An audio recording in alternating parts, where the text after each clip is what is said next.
하나님의 말씀을 봅니다. 사도행전 20장 22절로 24절. 나는 성령에 매여. 22절로 24절을 교독합니다. 22절. 보라, 이제 나는 성령에 매여 예루살렘으로 가는데 거기서 무슨 일을 당할지는 알지 못하노라. 오직 성령이 작성해서 내게 주관하여 결박과 환난이 나를 기다리자 하시나 내가 달려갈 길과 주 예수께 받은 사명 곧 하나님의 은혜의 복음을 증언하는 일을 마치려 하면은 나의 생명조차 조금도 귀한 것으로 여기지 아니하노라. 아멘. 나는 성령에 매여. 성령에 매여. 우리 인생 이제 늘 우리가 성령에 매여 사는 인생 되기를 바랍니다.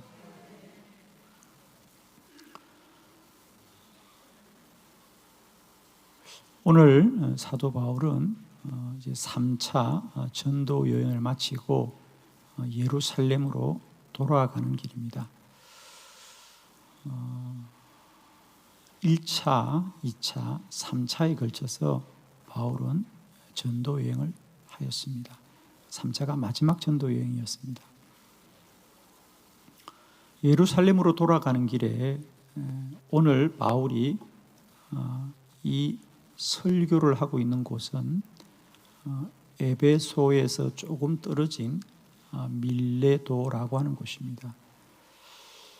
바울은 에베소 교회를 들르지 않고 그 밀레도에서 잠깐 머물면서 자기가 섬겼던 에베소 교회의 성도들을 그곳에 오게 하였습니다.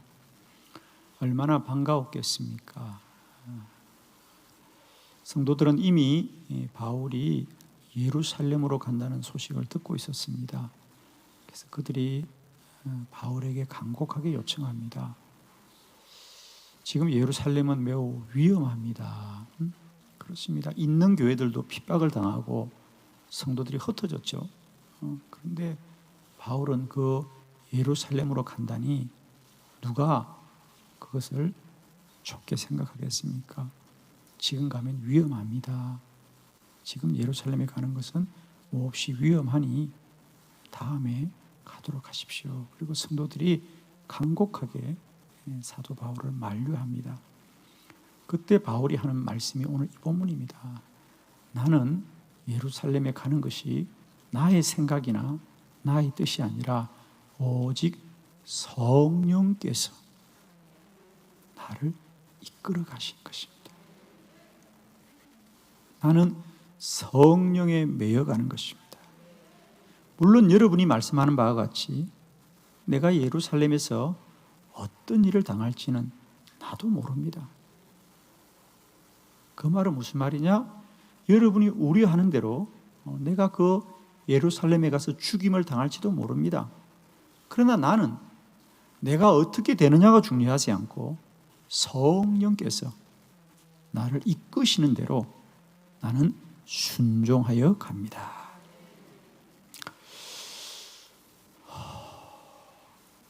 그리고 바울이 예루살렘에 갔을 때 유대인들이 바울을 핍박하고 그를 고소하여서 그가 재판을 받기 위해서 로마로 가게 됐죠.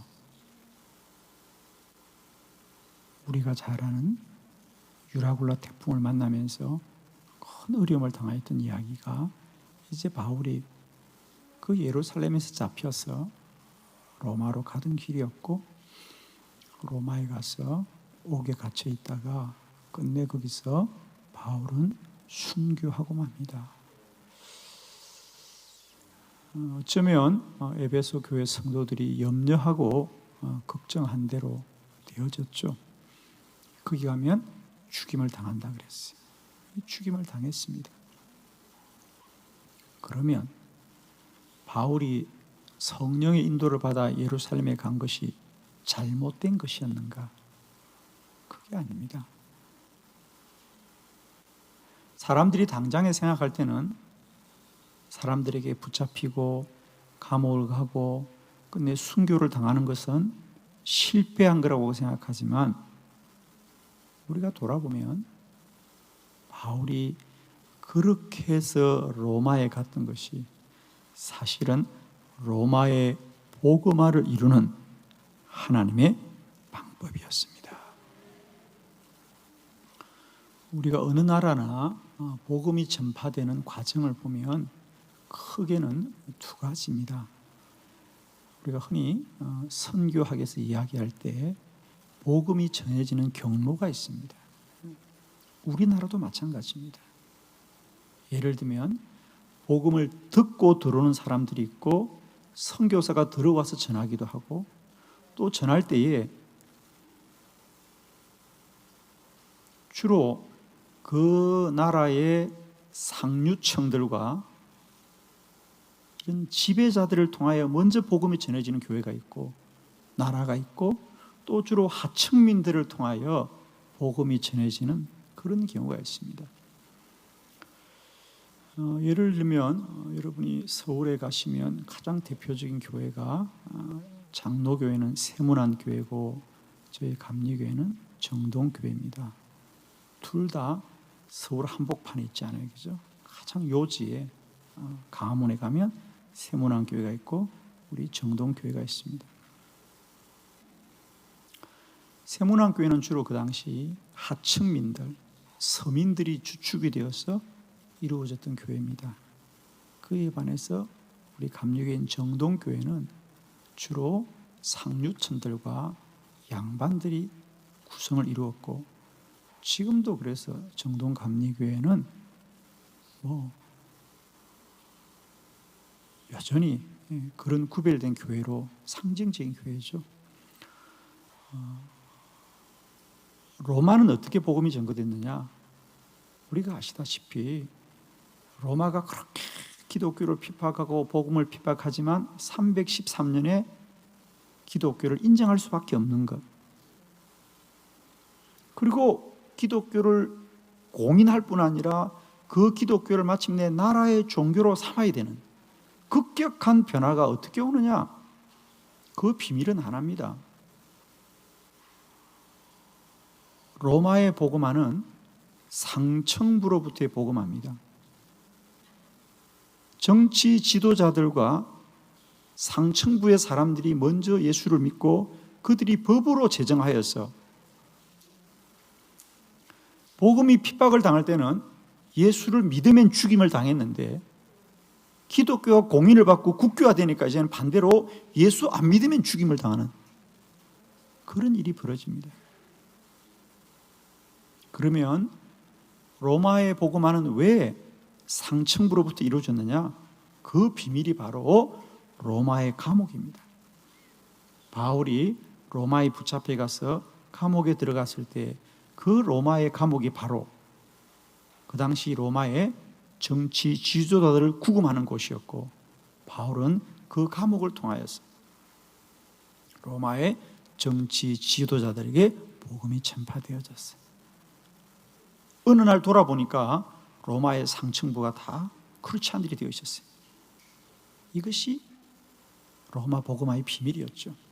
그러니까 돌아보면 우리가 바울이 예루살렘에 가고 예루살렘에 가서 로마에 붙잡혀 가고 로마에 가서 감옥을 간 것을 우리는 잘못된 것 혹은 실패라고 여기지만 우리가 선교의 큰 역사를 보면 그것이 오히려 로마를 복음화시키고 복음이 로마에 떨어지자 세상의 모든 길은 로마로 통한다 그랬잖아요.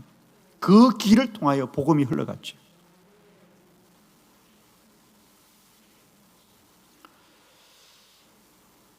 그 일의 시작은 다른 것이 아닙니다. 바울이 그 모든 일을 깨닫고 순종했느냐? 아닙니다. 바울은 오직 하나, 나도 다 알 수 없어요.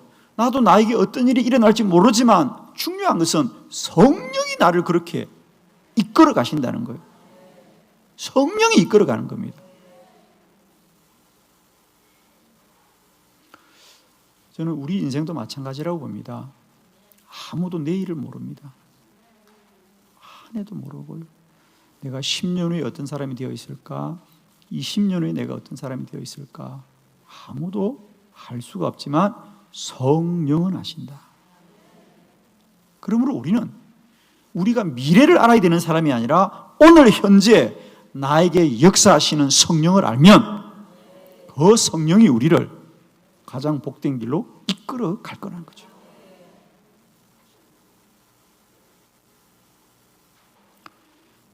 믿음의 길은 뭐냐? 이제 우리가 막연하게 내년에 좋은 일 있으면 좋겠다. 내가 인생을 잘 살아면 좋겠다는 막연한 것이 아니에요. 매일매일 순간순간 성령에 매여 살고 성령에 순종하여 살면 순간이 복되고, 순간이 복되면 하루가 복되고, 하루가 복되면 한 달이 복되고, 한 달이 복되면 1년이 복되고, 1년이 복되면 2년이 복되고, 2년이 복되면 3년이 복되고, 3년이 복되면 4년이 복되고.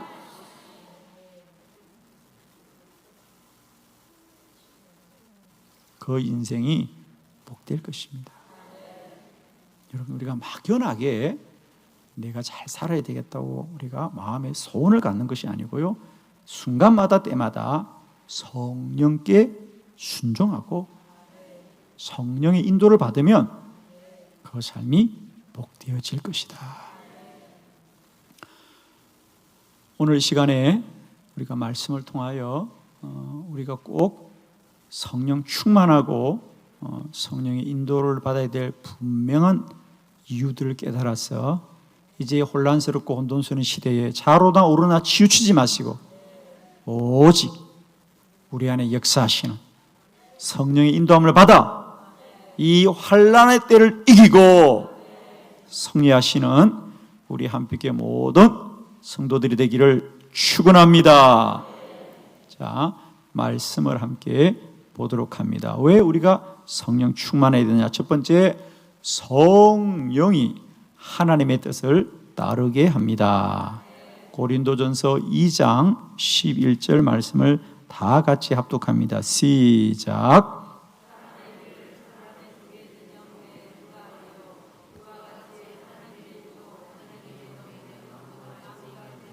아멘. 고린도전서 2장 11절에 보니까 사람의 일을 사람 속에 있는 영 외에는 누가 알리요?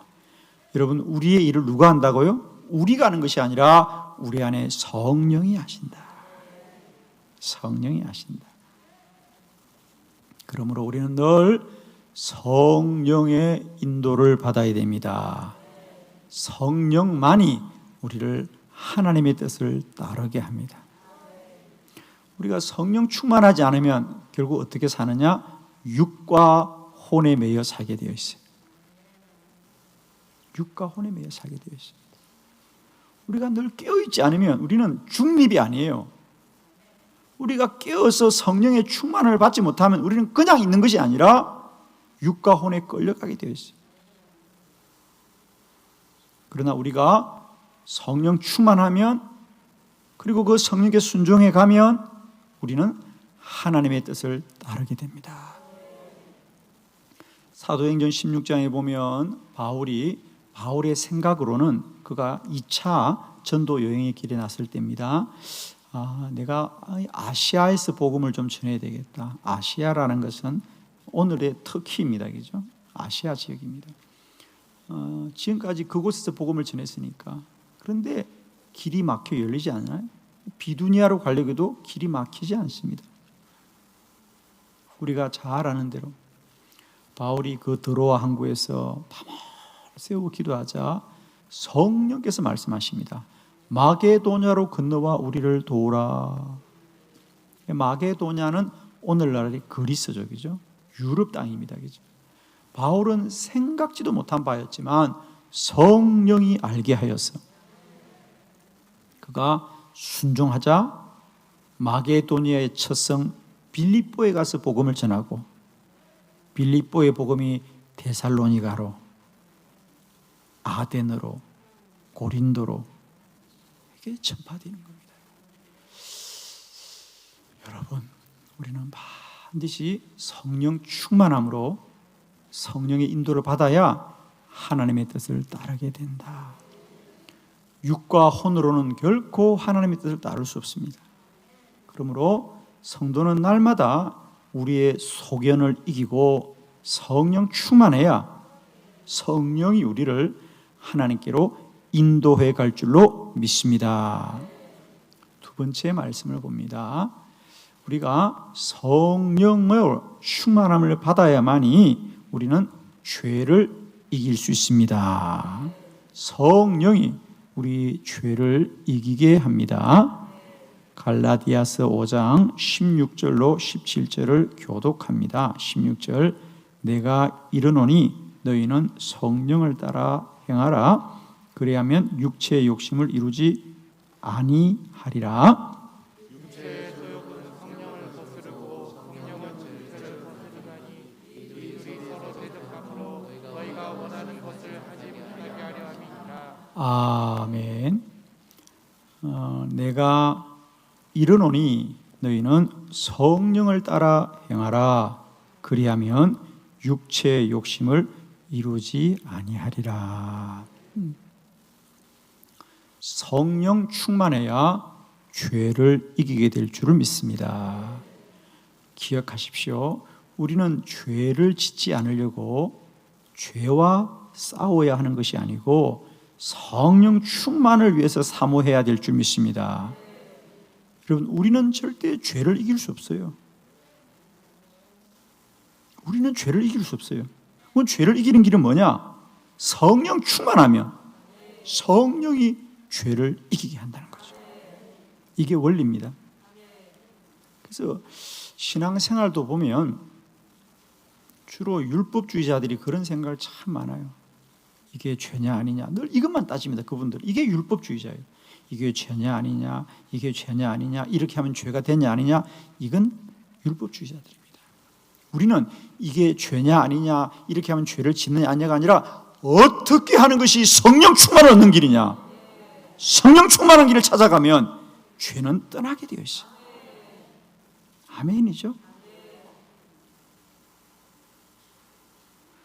이단을 이긴 길도 마찬가지예요.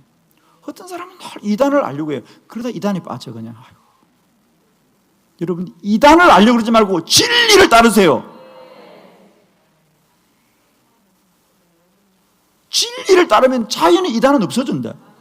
근데 늘 이게 이단이냐? 꼭 성도들도 나한테 그런 거 물어보는 사람이 있어요. 목사님, 이게 이단이에요. 이게 진리죠? 물어봐줘. 여러분, 이단을 알라 그러지 말고 진리를 아세요. 진리대로 살면 이단은 있는지 없는지도 몰라. 근데 진리대로 안 사니까 자꾸 기웃하는 거야. 궁금해하지도 마라 그냥. 뭐가 궁금해? 이단은 궁금해하지도 마. 생각지도 마. 그냥 아주 신천지 이거 아주 그냥 말도 하지 마 그냥 아예. 정말 저는 의식적으로 그 말을 안 하려고 그래 자꾸. 그럼 굳이 얘기를 뭘 해? 얘기할 가치도 없는 건데 우리는 진리 따라 가면 돼요 그냥. 그게 사는 길이요. 어떤 분은 자꾸 저보고 이단에 대해 가르쳐 달라는데 알면 뭐 할 건데 그럼 갈 거요? 좋으면 갈 거요? 진리대로 살면 자연히 이단은 지나가게 돼 있는 거예요. 죄의 문제도 마찬가지예요.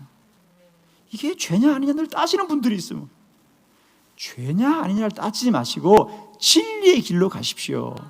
성령 충만하시오. 그러면 죄가 있는지도 모르고 지나가요.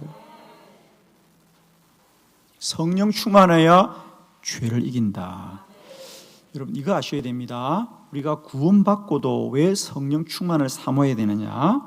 마귀는 이제 우리가 구원을 받지 못하게 할 뿐 아니라 구원을 받아도 이 구원을 빼앗기게 하는 게 마귀의 역할입니다. 그래서 마귀는 꼭 구원받은 사람들을 시험하는데 그것이 뭐냐? 죄에 빠지게 하는 거라는 거지. 마귀는 꼭 우리를 죄에 빠지게 합니다. 그러므로 성도는 날마다 죄를 이겨야 된다. 여러분, 구원받고 우리가 가만히 있는 게 아닙니다. 마귀는 끊임없이 우리를 무너뜨리려고 해요. 여러분, 그거 아셔야 됩니다. 마귀는 끊임없이 우리를 무너뜨리려고 하는데 그 마귀를 뭐로써 이기느냐? 성령 충만해 이기는 것입니다. 마귀도 영적인 존재입니다. 그리고 성령으로 말미암지 않고 이런 유가 나타나지 않는다고 우리 주님이 말씀하셨거든요. 꼭 성령 충만해야 죄를 이기고 마귀를 이길 줄로 믿습니다. 특별히 이 환난의 때, 특별히 마지막 때 성도들은 성령 충만해야 되고 교회는 성령 충만해야 된다. 지금요 성령 충만하지 않으면 다 무너지고 떠내려갑니다. 여러분. 저는 요즘 가슴이 참 아파요. 여러분. 야, 한국교회 이렇게 허약하구나. 다 떠내려가는 겁니다. 세상 풍습과 세상의 방법을 쫓아서 다 떠내려가는 겁니다. 성령 충만해야 됩니다. 성령 충만해야 죄를 이기는 것입니다.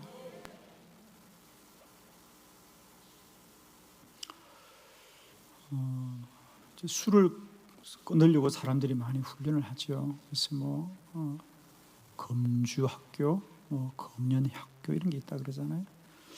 제가 어느 책에 보니까 술을 끊게 하는 방법 중에 하나가 이런 것이 있더라고요.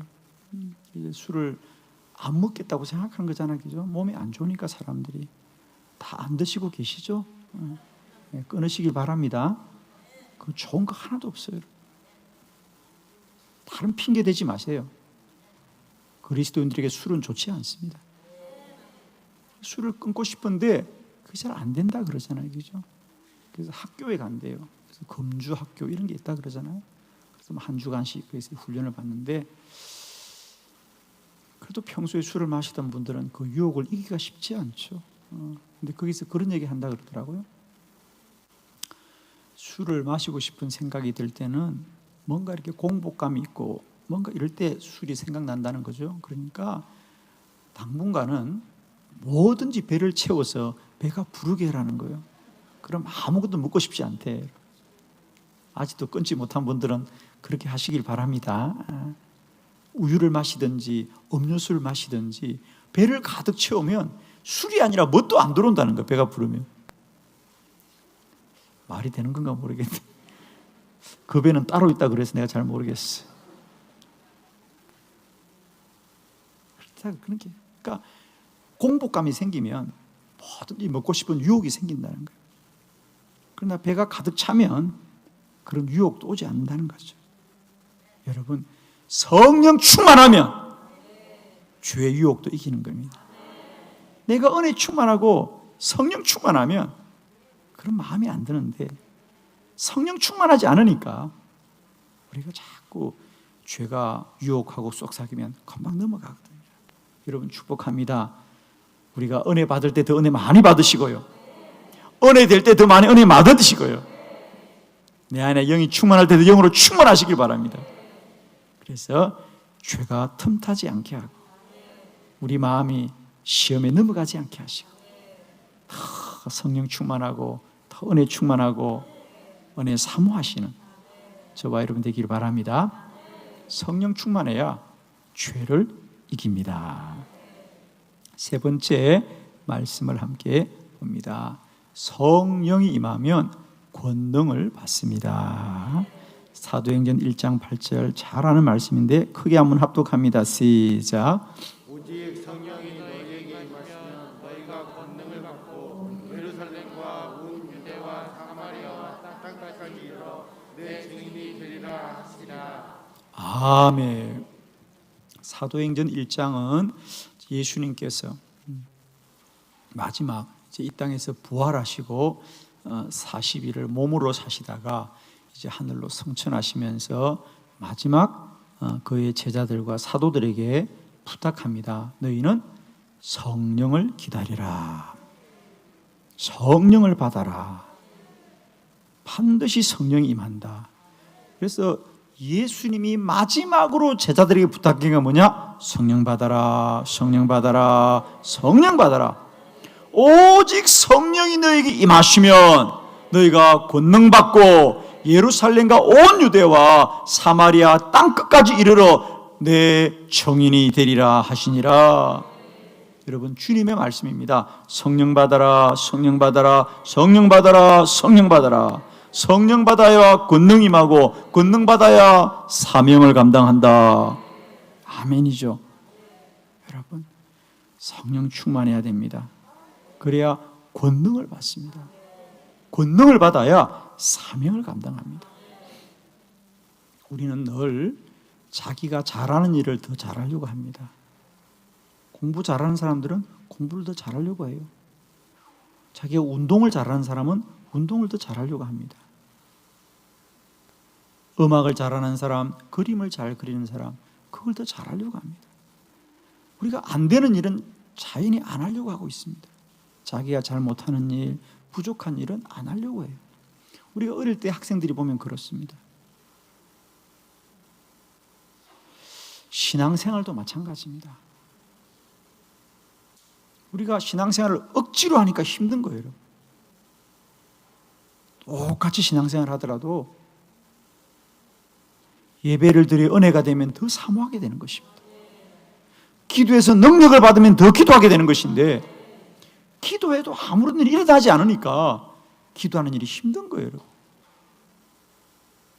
그러므로 저는 우리 성도들은 반드시 권능을 받아야 돼요. 권능을 받아야 그 믿음의 삶이 더 복되고 영광스러운 거예요. 저도 목회하면서 목사라고 다 권능 받는 거 아니에요. 저도 초창기 목회할 때는 가장 힘든 신방이 병원 신방이었고, 그래도 뭐 성도들이 그냥 다리가 부러졌다, 팔이 부러졌다 뭐 이러면 가서 위로하면 되는데, 암입니다, 말기암입니다, 한 달밖에 살지 못합니다, 그러면 갈 때부터 얼마나 마음이 부담이 되는지, 그 발걸음이 얼마나 무거운지, 가서 뭐라고 위로를 해야 되나. 이 철없는 목사가 가서 기도해서 낫게 해줄 줄은 생각지도 못하고 꿈에도 생각하지 못하는 거지 뭐. 그러니까 생각하는 게 뭐예요? 뭘 위로해야 되나, 무슨 인사를 하고 와야 되냐. 아니 무슨 목사가 가서 위로를 해. 기도해서 능력받고 치료를 해야 되는데, 그게 능력을 안 받으니까, 권능이 없으니까 목회가 그런 거더라고요. 지금 돌아보면 참 부끄러운 시간이었습니다. 그러나 성령 받고 권능 받으니 어디 아픈 사람 없나? 할렐루야, 아멘. 정말이에요. 여러분 기억하세요. 우리가 무슨 일이든지 잘 되는 일은 더 하고 싶은 거예요. 신앙생활도 마찬가지입니다. 성도의 삶에 능력이 없으면 모든 게 다 그죠 견뎌야 되고, 어떤 사람은 예배조차도 그냥 견디는데 1시간, 기도도 견디고. 아닙니다. 사모함으로 충만하시고 권능 받으셔서 날마다 여러분을 통해 능력이 나타나게 될 때 우리 신앙생활은 행복하고 기쁘고 사모하고 감사한 거예요. 할렐루야. 성령 받아야 권능을 누리게 됩니다. 저는 우리 성도들이 능력 있는 성도가 되기를 바라요.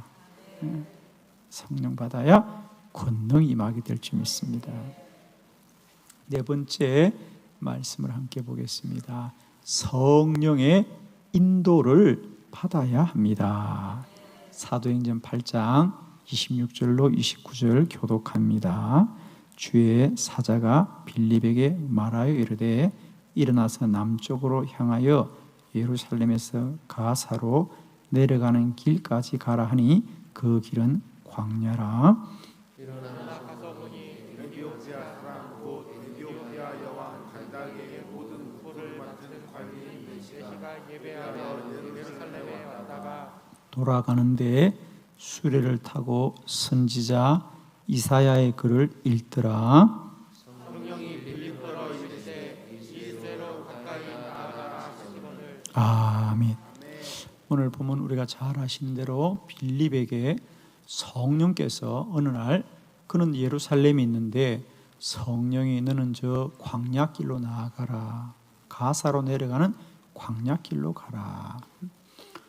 그 먼 길이고 그 광야에 갈 일이 없는데 갑자기 성령께서 빌립에게 그 마음을 강하게 주셔서 빌립이 혼자 그 먼 길을 나갔습니다. 그러자 그 아무도 없는 광야길인데 마차가 한 대 지나가는 거예요.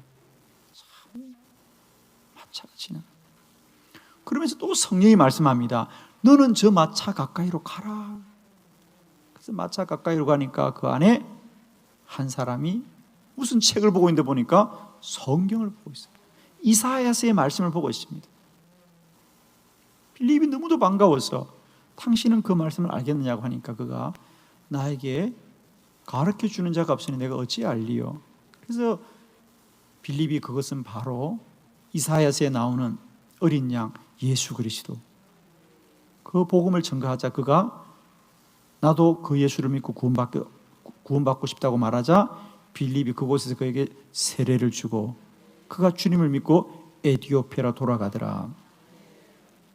여기서 우리가 빌립은 성령의 인도를 받았다는 거죠.